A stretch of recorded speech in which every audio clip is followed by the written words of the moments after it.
கிறிஸ்துவுக்குள் பிரியமான தேவனுடைய பிள்ளைகளே, கர்த்தரும் இரட்சகருமாகிய இயேசுவின் நாமத்தில் உங்கள் அனைவருக்கும் என்னுடைய அன்பின் வாழ்த்துக்களை தெரிவித்துக் கொள்கிறேன். இந்த நேரத்திலும் கூட தேவனுடைய வார்த்தைகளை நாம் தியானிப்போமாக. வேதவசனத்திலிருந்து எரேமியாவின் புஸ்தகம் 1ஆம் அதிகாரம் 8வது வசனம். எரேமியா 1ஆம் அதிகாரம் 8வது வசனத்தை நாம் இந்த நாளிலே தியானிக்க போகிறோம். நீ அவர்களுக்கு பயப்பட வேண்டாம், உன்னை காக்கும்படிக்கு நான் உன்னுடனே இருக்கிறேன் என்று கர்த்தர் சொல்லி. ஆமென். பிரியமான தேவனுடைய பிள்ளைகளே, வாசிக்கப்பட்ட இந்த பகுதியில் கர்த்தராகிய தேவன் அவருடைய தாசனாகிய எரேமியாவை அழைத்து, இதோ நீ அவர்களுக்கு பயப்பட வேண்டாம் என்று சொல்லி அவரை திடப்படுத்துகிறதை பார்க்கிறோம். இந்த எரேமியாவை கர்த்தர் தம்முடைய பணிக்கென்று, வேலைக்கென்று, ஊழியத்திற்கென்று நற்சாட்சியாக அவருடைய நற்செய்தி அறிவிக்கும்படியாக அவர் அனுப்பும் பொழுது இங்கே தயங்கி எரேமியா பதிலளிக்கிறதும் பயந்து பயந்து அவர் காணப்படுகிறதை நாம் முதல் 7 வசனங்களிலே பார்க்கலாம். நான் சிரிப்பில்லை என்று சொல்வதும், நான் பேச அறியேன் என்று சொல்வதும், அநேக காரியங்களை குறித்து அவன் பயந்து கொண்டிருந்தான். அப்பொழுது நீ போய் சந்திக்கிற மக்களை குறித்து, உன் எதிரிகளை குறித்து நீ பயப்பட வேண்டாம், நீ பயப்பட வேண்டாம், உன்னை காக்கும்படிக்கு நான் உன்னுடனே இருக்கிறேன் என்று கர்த்தர் சொல்லுகிறதை பார்க்கிறோம். உன்னை காக்கும்படிக்கு நான் உன்னுடனே இருக்கிறேன். ஆம் பிரியமான தேவனுடைய பிள்ளைகளே, இன்றைக்கும் உலகத்தில் நாம் ஒவ்வொருவரும் பலவிதமான பயங்களோடு வாழ்ந்து கொண்டிருக்கிறோம். அநேக விதமான பயங்கள்.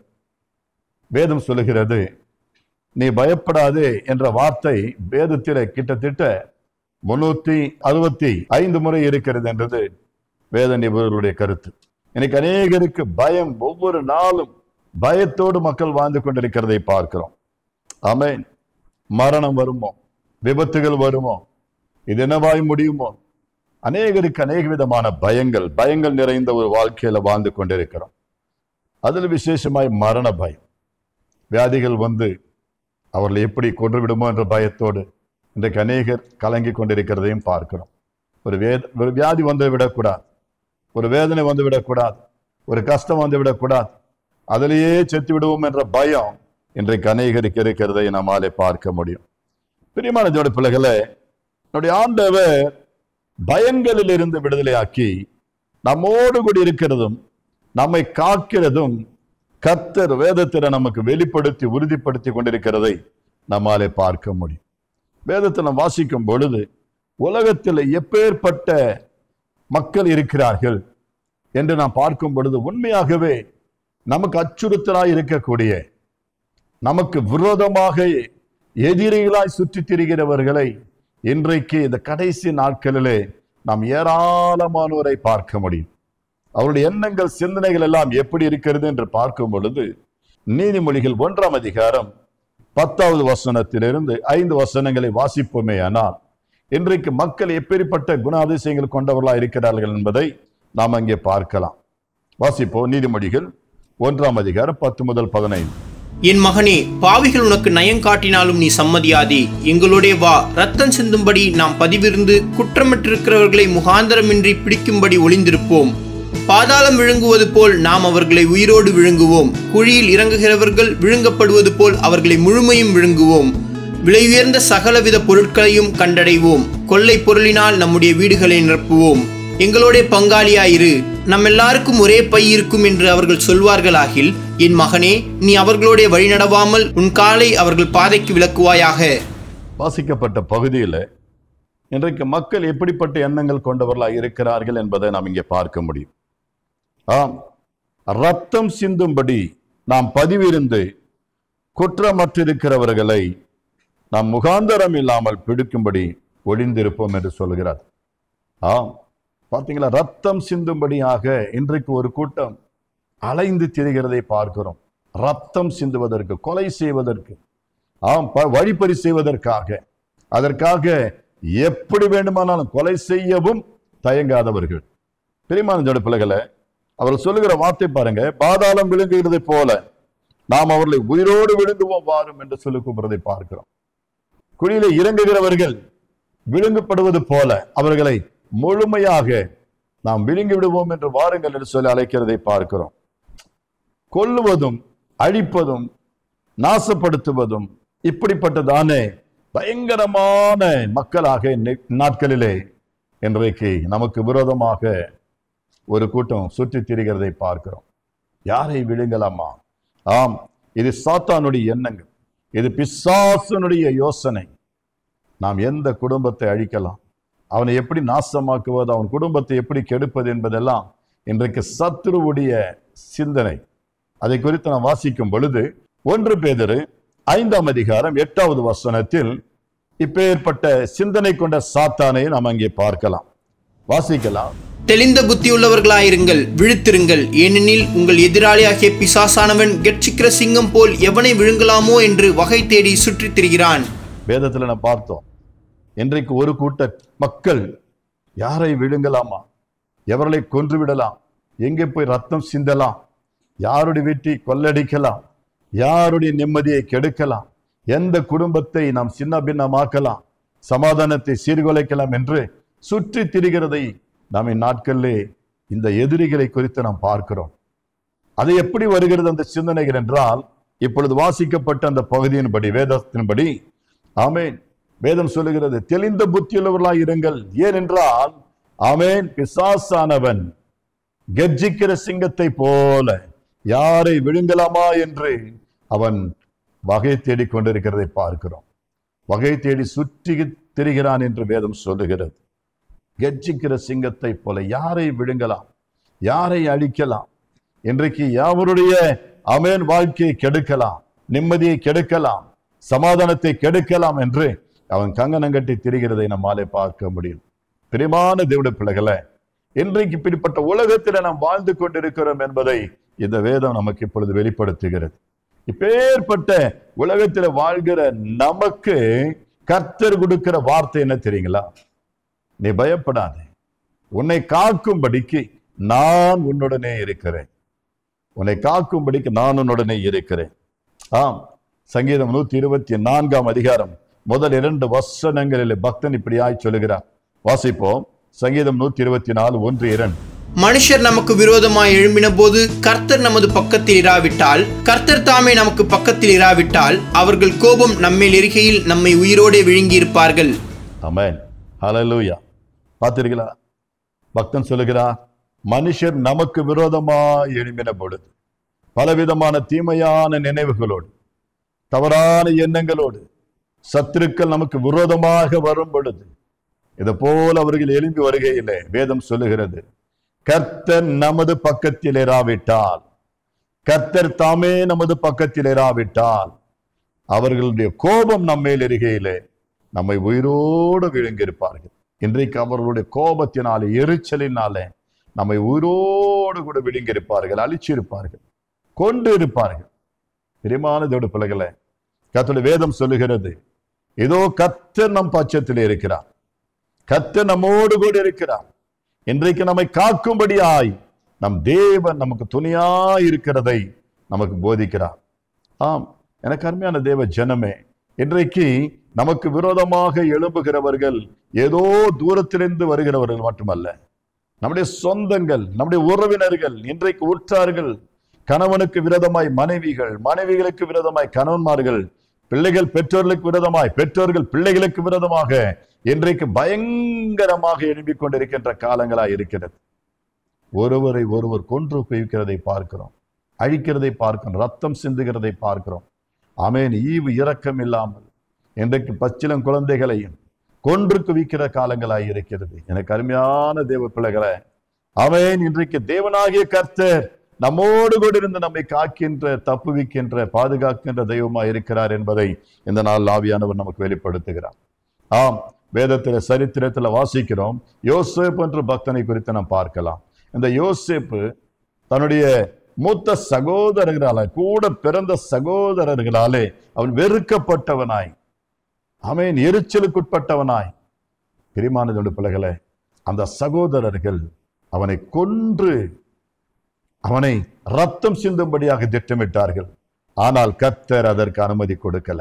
தேவன் அவரோடு கூட இருந்தபடினாலே அவருடைய சகோதரர்கள் அவனுக்கு எந்த விதமான உயிர் சேதம் செய்ய முடியவில்லை.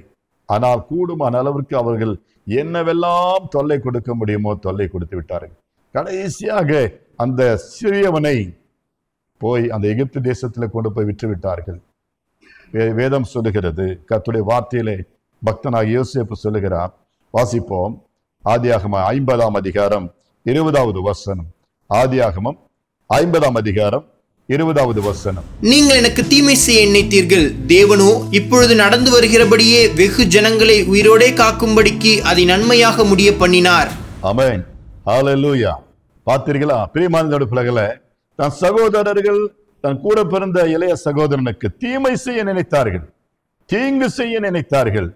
ஆனால் வேதத்தில் அவர் சொல்லுகிறார், ஆனால் கர்த்தரோ தேவனோ வெகு ஜனங்களை காக்கும்படி, இப்பொழுது நீங்கள் ஆமென் காண்கிறபடி, இப்பொழுது நடந்து வருகிற போல வெகு ஜனங்களை உயிரோடு காக்கும்படிக்கு. பாருங்க, ஏன் ஆண்டவர் யோசேப்போடு கொண்டிருந்தார்? ஏன் ஆண்டவர் யோசேப்பை காத்து கொண்டு வந்தார்?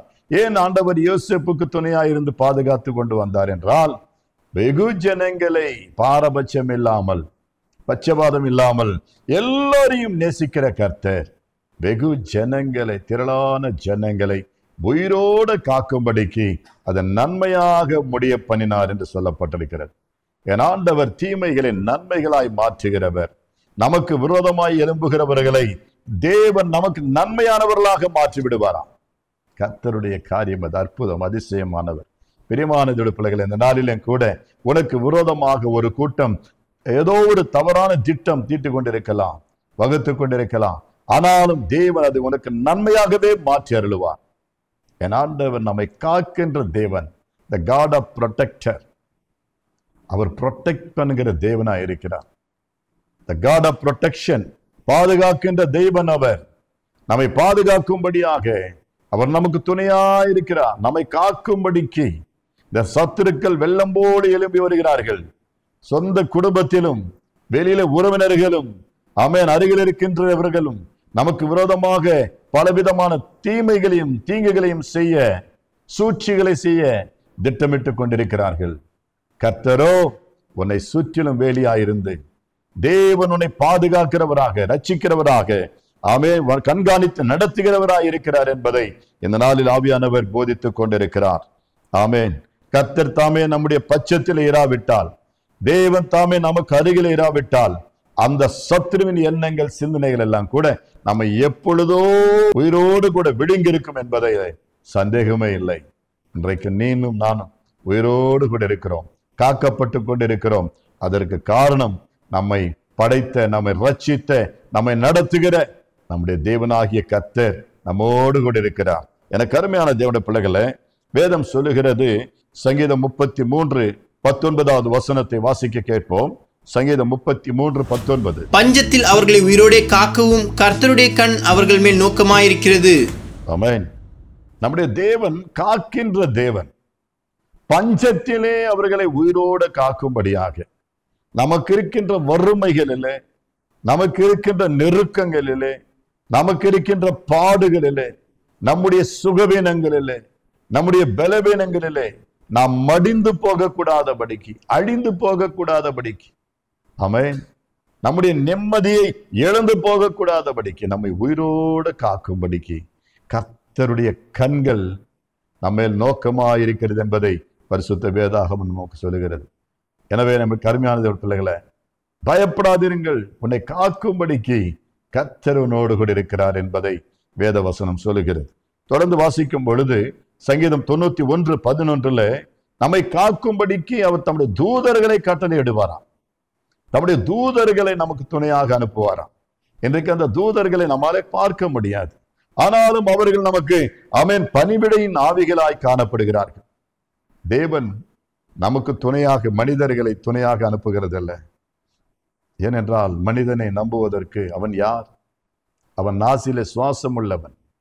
அவனை நம்புகிறது விருதா. ஆமென். அவன் ஒரு நாள் நம்மை காலு மாறி விடுவான். கர்த்தருடைய பரிசுநாமத்திற்கு மகிமை உண்டாகட்டும். வேதம் சொல்லுகிறது, எனவே தேவன் நம்மை காக்க நம்மை நடத்த, நம்மை போஷிக்க நம்முடைய தூதர்களை அனுப்புகிறதை பார்க்கிறோம். நாம் எவ்வளவு விசேஷித்தவர்களாய் காணப்படுகிறோம். தேவனுடைய அன்பு எவ்வளவு பெரியது என்பதை ருசிப்பீர்களாக. பிரியமான பிள்ளைகளை, தொடர்ந்து வாசிக்கும் பொழுது 121 சங்கீதம் 4-5 வசனங்கள்ல வாசிக்கும் பொழுது நம்முடைய ஆண்டவர் எவ்வளவு கண்ணும் கருத்துமாக நம்மை பாதுகாத்து வருகிறார், பாதுகாக்கிறார் என்பதை நாம் அங்கு வாசிக்கிறோம். வாசிக்க கேட்போம். வாசிங்க 121 4-5 வசனங்கள். இதோ இஸ்ரவேலை காக்கிறவர் உறங்குவதும் இல்லை, தூங்குகிறதும் இல்லை. கர்த்தர் உன்னை காக்கிறவர், கர்த்தர் உன் வலது பக்கத்திலே உனக்கு நிழலாயிருக்கிறார். பாத்தீங்களா ஆண்டவர் எப்படி நம்மை பாதுகாக்கிறார், எப்படி காக்கிறார் என்று சொன்னால், இந்த வசனம் சொல்லுகிறது, இஸ்ரவேலரை காக்கின்ற தேவன் அவர் உறங்குவதும் இல்லையா, அவர் உறங்குகிறதும் இல்லை, அவர் தூங்குகிறதும் இல்லை. எவ்வளவு அன்பான தேவன் நம்ம மேல. சில நேரங்கள்ல பிள்ளைகள் தூங்குகிறார்களோ இல்லையோ, ஆனால் பெற்றோர்கள் பக்கத்துல படுத்துக்கொண்டு நன்றாக கொரட்டை விட்டு தூங்கி கொண்டிருக்கிறது நம்மாலே பார்க்க முடியும். தாய்மார்கள், தகப்பன்மார்கள் சில பேருந்துகளில் பார்க்கும் பொழுது, பயணிக்கும் பொழுது கையில் இருக்கிற குழந்தைய கூட சில நேரத்தில் கீழே விழுகிறது தெரியாது. அப்படியாக பெற்றோர்கள் தூங்கி கொண்டிருப்பார்கள், ஆனால் குழந்தைகளை விளையாடி கொண்டிருப்பார்கள். நம்முடைய ஆண்டவர் அப்படிப்பட்டவர் அல்ல. நமக்கு எந்த நேரத்திலும் எந்த தீமை, எந்த தீங்கு, எந்த விபத்து, எந்த நாச மோசம் அணுகிவிடுமோ என்று ஆண்டவர் கண்காணிக்கிறவராக நம்மை காக்கின்ற தேவன். ஆமேன். நமக்கு துணையாயிருந்து உறங்காமல் தூங்காமல் கண்காணிப்பாக நம்மை கண்காணித்துக் கொண்டிருக்கிறது நாம் பார்க்கிறோம். ஆமென். ஹல்லேலூயா. பிரியமான பிள்ளைகளே, நமக்கு அவர் நிழலாய் இருக்கிறார் என்று சொல்லப்பட்டிருக்கிறது. நமக்கு பாதுகாப்பாய் இருக்கிறார். எந்த சேதம் உனக்கு நேரிடக்கூடாது என்பது கர்த்தருடைய ஆசை. ஆமென். பிரியமான பிள்ளைகளே, ஆண்டவர் நம்முடைய சரீரங்களை குறித்து, நம்முடைய சரீரங்கள் பாதுகாக்கப்பட வேண்டும் என்பதை குறித்து மிக கவனமாயிருந்து தம்முடைய தூதர்களை கொண்டும், தம்முடைய வசனத்தை கொண்டும், தம்முடைய தேவ பிள்ளைகளை கொண்டும் நம்முடைய வார்த்தைகளை கொடுத்து நம்மை பாதுகாத்து நடத்துகிறார். நம்முடைய சரீரங்கள் அசூசிப்படக்கூடாது. நம்முடைய சரீரங்கள் தேவனுடைய படைப்பால் இருக்கிறபடினாலே நம்முடைய சரீரம் இந்த நரகத்திற்கு நேராய் செல்லக்கூடாது என்பதற்காக, அது அசூசிப்பட்டதா இருக்கக்கூடாது என்பதற்காக அவர் அதை ரட்சிக்கிறவர் மட்டுமல்ல, நம்முடைய ஆத்துமாவிலும் கர்த்தர் கவனமா இருக்கிறதை நம்மாலே பார்க்க முடியும். ஆண்டவர் நம்முடைய ஆவி, ஆத்துமா, சரீரம் அவருக்கு பிரியமானதாய் சுத்தமானதாய் இருக்க வேண்டும் என்றும், அது தேவனுடைய ராஜ்யத்திலே காணப்பட வேண்டும் என்பதை அவர் கண்ணும் கருத்துமாய் இருக்கிறார். வேதத்தில் நான் வாசிக்கும் பொழுது நம்முடைய சரீர பிரகாரமாய் தேவன் நம்மை பாதுகாக்கிறவர் மட்டுமல்ல, நம்முடைய சரீரத்தை, தேகத்தை காக்கிறவர் மட்டுமல்ல, நம்முடைய ஆத்துமாவையும் காக்கிறார் என்பதை சங்கீதக்காரர் சொல்லுகிறார். சங்கீதம் 121 7வது வசனத்தில் நான் வாசிக்கலாம். சங்கீதம் 121:7. கர்த்தர் உன்னை எல்லா தீங்குக்கும் விலக்கி காப்பார், அவர் உன் ஆத்துமாவை காப்பார். எனக்கு அருமையானதோட பிள்ளைகளே, கர்த்தர் உன்னை எல்லா தீங்குக்கும் விலக்கி காப்பார். உன்னுடைய சரீரத்தை குறித்து பேசுகிறார். உன்னை எல்லா தீங்குக்கும், போக்கிலும் வரத்திலும், நம்முடைய வழிகளிலே எந்த விதமான ஆக்சிடென்ட்ஸோ அல்லது விபத்துகளோ, எதிர்பாராத மரணங்களோ வரக்கூடாது என்பதை ஆண்டவருடைய ஆசை. அது வரக்கூடாது, உனக்கு நேரிடக்கூடாது, வாதை உன் கூடாரத்தை அணுகக்கூடாது என்பதெல்லாம் கர்த்தருடைய ஆசை. எனவேதான் அவர் உன்மேல் கண்ணோக்கமா இருக்கிறார் என்பதை பார்க்கிறோம். அது மட்டுமல்ல, அதை விட ஆண்டவருக்கு இந்த சரீரம் எப்படியாகிலும் ஒரு நாள் அவன் இந்த மண்ணை விட்டு கடந்து போக வேண்டியதுதான். வேதம் சொல்லுகிறபடி மண்ணானது மண்ணுக்கு திரும்பும், ஆத்துமா தன்னை தந்த தேவனிடத்திற்கு போகும். இந்த பூமியில எவரும் நிலையாக ஆமென் வாழ முடியாது.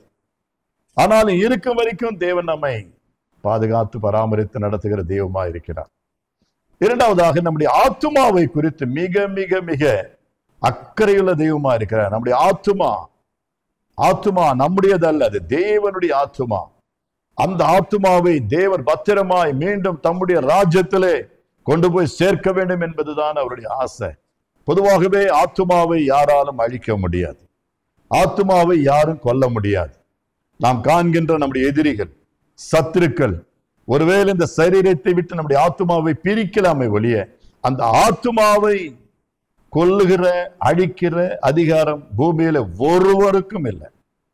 இந்த தேகத்தை விட்டு நம்முடைய ஆத்துமாவை பிரிக்கலாம். அந்த பிரிவுக்கு பேருதான் உலக மரணம். உலக பிரகாரமாக மரணம் என்று சொல்லுகிறது. சரீரமும் ஆத்மாவும் பிரிகிறதான அந்த நிலை. எனக்கு அருமையானது பிள்ளைகளே, ஒருவேளை இந்த தேகத்தை விட்டு நம்முடைய ஆத்மாவை பிரிக்கலாம், ஆனால் அந்த ஆத்மாவை கொல்ல முடியாது. கொல்றதுக்கு இந்த பூமியில மட்டுமல்ல, எந்த பொல்லாத ஆவிகளுக்கும், சாத்தான் என்று சொல்லக்கூடிய பிசாசானவனுக்கு அதிகாரம் கிடையாது. ஆம், ஆனால் அந்த அதிகாரம் கடவுளுக்கு மட்டுமே உண்டு, கர்த்தருக்கு மட்டுமே உண்டு என்று வேதம் சொல்லுகிறது. கர்த்தராகிய இயேசு இதை குறித்து சொல்லும் பொழுது மத்தேயு 10ஆம் அதிகாரம் 28வது வசனத்தில் இப்படியாய் சொல்லுகிறார். எடுத்து வாசிக்கலாம். மத்தேயு 10ஆம் அதிகாரம் 28வது வசனம். ஆத்துமாவை கொல்ல வல்லவர்களாயிராமல் சரீரத்தை மாத்திரம் கொல்லுகிறவர்களுக்கு நீங்கள் பயப்பட வேண்டாம். ஆத்துமாவையும் சரீரத்தையும் நரகத்திலே அழிக்க வல்லவருக்கே பயப்படுங்கள். சரீரத்தையும் ஆத்துமாவையும் நரகத்திலே அழிக்க வல்லவராயிருக்கிற அவருக்கே பயப்படுங்கள். பயப்படாதீங்க. ஒருவேளை உன்னை உலகத்தில் கொன்று விடலாம், ஆனா உன் ஆத்துமாவை அவர்களால சேதப்படுத்த முடியாது, அழிக்க முடியாது. இந்த ஆத்துமா இந்த சரீரத்தை விட்டு பிரிந்து போன பிற்பாடு தேவனுடைய நியாய தீர்ப்புல கொண்டு போய் நிற்குமா, அங்க போய் நிற்குமா. எல்லா ஆத்துமாக்களும் இந்த பூமியிலே பிறந்த ஆதி மனிதன் ஆதாம் முதற்கொண்டு இந்த நொடி வரைக்கும், ஆமென், மரிக்கிற அத்தனை ஆத்துமாக்களும் அங்கே செல்லுகிறது. மனுஷனுடைய சரீரங்கள் எல்லாம் மண்ணோடு மண்ணாக, சாம்பலுக்கு சாம்பலாக, புழுதிக்கு புழுதியாய் மாறுகிறதை பார்க்கிறோம். ஆனால் ஆத்துமாக்களோ எல்லாம் நியாய தீர்ப்புக்கென்று, எல்லா தேவனுடைய சமூகத்துல நிற்க வேண்டிய நாளுக்கென்று காத்து கொண்டிருக்கிறது என்பது வேதம் சொல்லுகிறது. வேதம் சொல்ல வாசிக்கும் பொழுது அது வெளிப்படுத்தின விசேஷம் 20ஆம் அதிகாரம் 12 முதல் 15 வசனங்களிலே இதை குறித்து வேதம் தெளிவாக வெளிப்படுத்தப்பட்டிருக்கிறது. வாசிக்கலாமா? 20ஆம் அதிகாரம் வெளிப்படுத்தின விசேஷம் 12 முதல் 15 முடிய. மரித்தோராகிய சிறியோரையும் பெரியோரையும் தேவனுக்கு முன்பாக நிற்க கண்டேன். அப்பொழுது புஸ்தகங்கள் திறக்கப்பட்டன. ஜீவ புஸ்தகம் என்னும் வேறொரு புஸ்தகமும் திறக்கப்பட்டது. அப்பொழுது அந்த புஸ்தகத்தில் எழுதப்பட்டவைகளின்படியே மரித்தோர் தங்கள் கிரியைகளுக்கு தக்கதாக நியாய தீர்ப்படைந்தார்கள். சமுத்திரம் தன்னிலும் உள்ள மரித்தோரை ஒப்புவித்தது. மரணமும் பாதாளமும் தங்களில் உள்ள மரித்தோரை ஒப்புவித்தன. யாவரும் தங்கள் தங்கள் கிரியைகளின்படியே நியாய தீர்ப்படைந்தார்கள். அப்பொழுது மரணமும் பாதாளமும் அக்கினி கடலிலே தள்ளப்பட்டன. இது 2ஆம் மரணம். ஜீவ புஸ்தகத்திலே எழுதப்பட்டவனாக காணப்படாதவன் எவனோ அவன் அக்கினி கடலிலே தள்ளப்பட்டான். வெளிப்படுத்தின சுவிசேஷத்தை எழுதின யோவான் என்கின்ற தேவ மனிதனுக்கு இது வெளிப்படுத்தப்பட்ட ஒரு சத்தியம். ஆம் பிரியமானதோட பிள்ளைகளை, மரித்தோராகிய எல்லோரும், சிறியோரையும் பெரியோரையும், எல்லா ஆத்துமாக்களும் எங்கே போதான்? தேவனுக்கு முன்பாக நிற்க கண்டேன். எவ்வளோ பணக்காரனானாலும், எவ்வளோ பெரிய அதிகாரியானாலும், எவ்வளோ பெரிய மனிதனா இந்த பூமியில வாழ்ந்தாலும், அவன் மரித்த பிறகு ஆண்டவராகிய கர்த்தருக்கு முன்பதாக அவன் வந்து நின்றே ஆக வேண்டும். அவர்தான் நீதியுள்ள நியாயாதிபதி. அந்த நாளிலே அந்த நீதிபீடத்திற்கு முன்பாக, சிங்காசனத்திற்கு முன்பாக, நியாய தீர்ப்புக்கு முன்பாக நிற்க வேண்டும் என்று வேதம் சொல்லுகிறது. அப்பொழுது புஸ்தகங்கள் திறக்கப்பட்டன. நியாய புஸ்தகங்கள் நமக்கு அவன் நியாயத்தை வழங்க, தண்டனை வழங்க, அல்லது நன்மையை வழங்க இந்த புஸ்தகங்கள் திறக்கப்படுகிறது.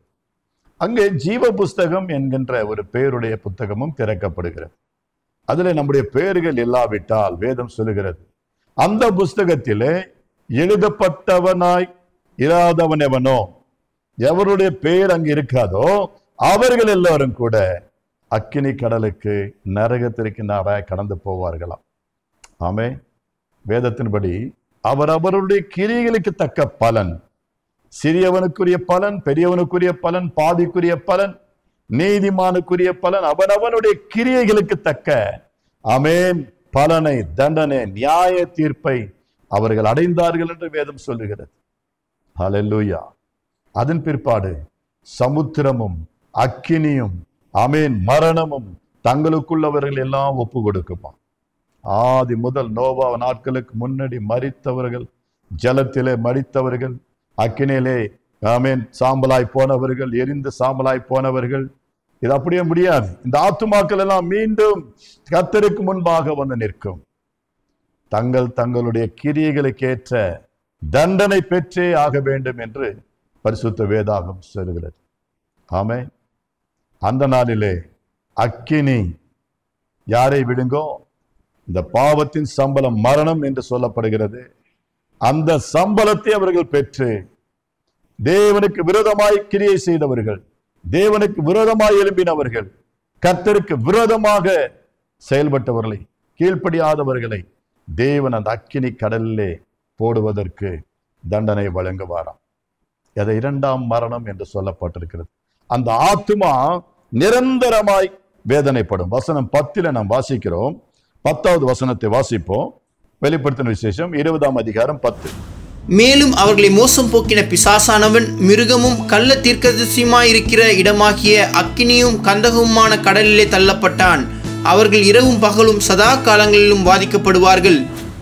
ஆமென்.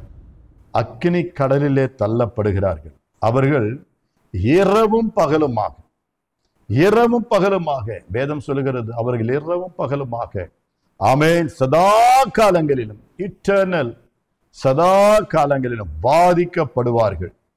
இது பயங்கரமான ஒரு தண்டனை, நித்திய ஆக்கினை.